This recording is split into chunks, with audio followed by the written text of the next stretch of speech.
راستی خانم چطوره؟ خوب بهترن؟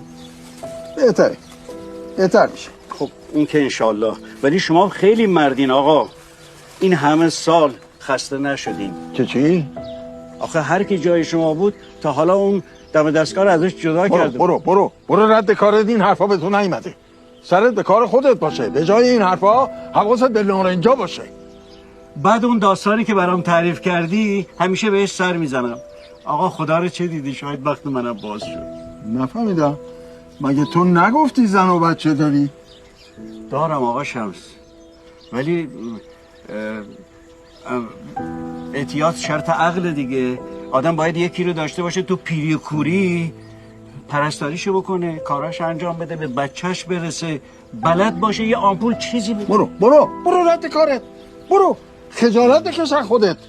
سر پیری و معرکه گیری چه حرفا؟ آمپول چیزی به من بزنه. چه غلطهای زیادی میکنی ها.